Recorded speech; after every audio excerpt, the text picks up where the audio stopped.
there are a class of acids called polyprotic acids, which we're going to need to do some calculations with. In addition to just being able to calculate the pH, which oftentimes is the most simple part of the calculation, we'll also be asked to calculate the concentration of all of the different ions or all of the different species inside of a solution made from these polyprotic acids. Polyprotic simply means that it's an acid with more than one hydrogen.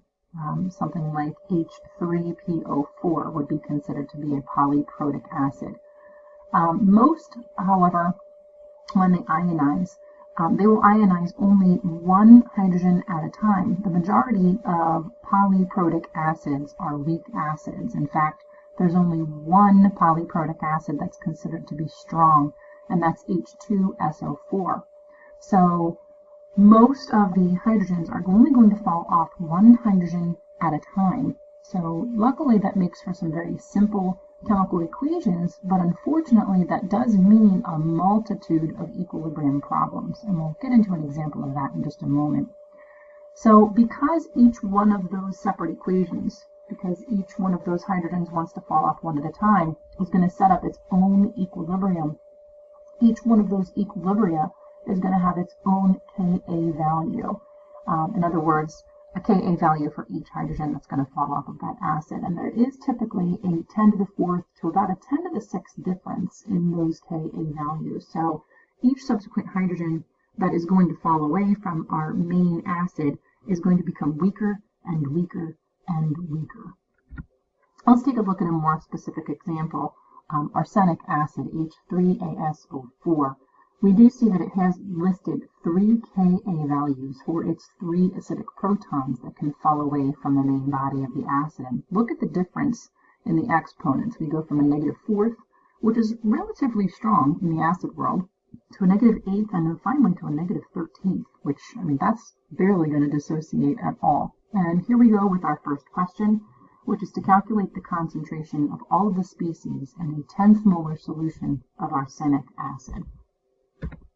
First thing that we're going to need to do is to set up the equation for our first ionization, which would be H3ASO4 reacting with water to be able to form hydronium and H2ASO4 1-. We can start to layer our problem, our box problem, with the information that we know, which would be that the initial concentration of the arsenic acid is 10th molar, whereas the remainder of the concentrations are 0. We also know that the Ka value for the first ionization is 2.5 times 10 to the -4th. And because of that, we can start to look at what our change is. Since we know our K value, our change must be defined as X. Unfortunately, because my K value is to the -4th, I cannot ignore the change to the initial concentration. So X is across the board. So at equilibrium, I would have 0.1 minus X. And then for H3O and H2ASO4, both X's. Plug and chug this into a Ka calculation. So my Ka then would equal X squared divided by 0.1 minus X. And then we begin to solve. When I got my quadratic formula, I found that there were two solutions. It was 0.0049 and -0.0051. Now, clearly the negative solution cannot be legitimate because we can't have a negative concentration at the end for my products. So that's going to be considered not legitimate. So we have our answer, 0.0049. Wonderful. So let's start to define some of the concentrations of some of the species after the first ionization. And that we can do here on this side. So we see that with significant figures, my arsenic acid concentration is going to dip to 0.095 molar. My H3O1 plus concentration, 0.0049 molar, as is the first ion, the H2ASO4 1-. Now that ion still has 2 acidic protons in it that can still be donated to the concentration of the solution. So we go into our second ionization. And again, we begin with writing out its balanced chemical equation. One more proton falls off and it creates a new anion, HASO4 2-. The Ka2, the second ionization constant for this acid, is 5.6 times 10 to the -8. And again, I'm going to layer in with information that I know. So the concentrations from the first problem will affect us on the second ionization of this acid. So I'm going to plug and shove those into my box problem. So my initial concentration of H2ASO4 1- is 0.0049, as is my hydronium ion, whereas my new anion still has a concentration of 0. Because I know my K value, I can layer in my change.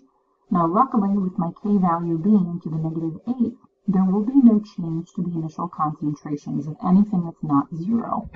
So here we go. We have -0 and +0 for 2 of my concentrations, but a plus X for my lovely item that was 0. So at equilibrium, our concentrations are now defined, and we can plug and shove this into a very simple equilibrium problem where we have X times 0.0049 divided by 0.0049 equals my Ka value. That's a quick solve, so X equals 5.6 times 10 to the -8th, and now I have one more concentration known.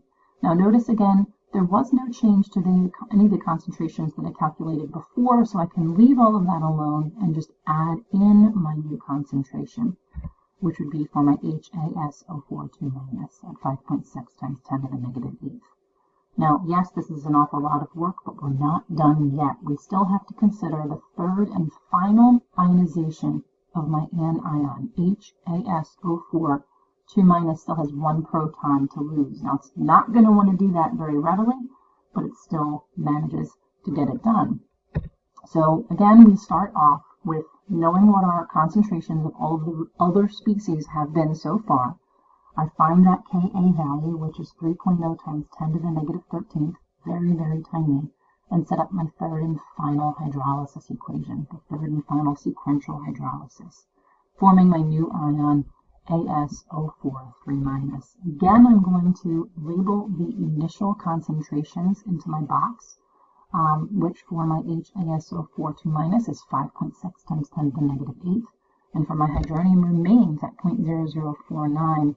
Now again, because of the Ka value being to the -13th, there will be no change to the initial concentrations given, except for the 0 concentration, which is now defined as X.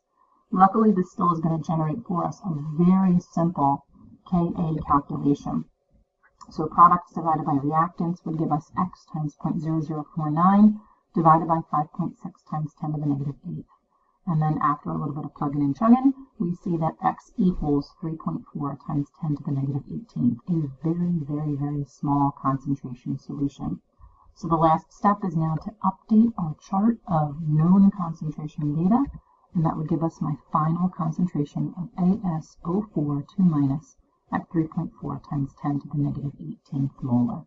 Now from here, I would be able to do many things, like calculate the pH of the solution. But otherwise, most of these problems for polyprotic acids are kind of geared at getting this chart of all of the different species of this acid presented with their molarities.